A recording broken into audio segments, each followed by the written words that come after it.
Žmonės dažnai prašo Toyota Highlanderių.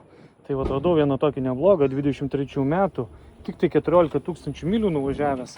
Jis yra po vagystės, tai jokių avarijų nėra turėjęs, jokių accidentų.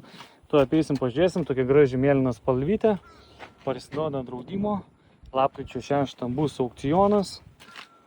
Kėbulo, matau keletą pabraižymų nedidelių. Pilkas su juodu salonas.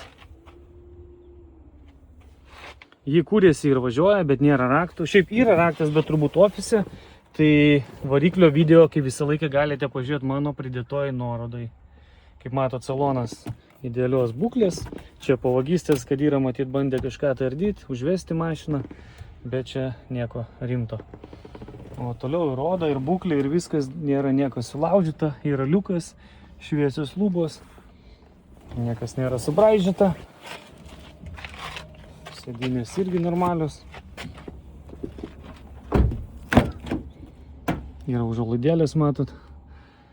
Kilimėlių komplektas. Klima galinė. XLI komplektacija. Šita pusė irgi visa švari. Neblogas aparačiukas. Jeigu kam įdomu, duokite žinoti.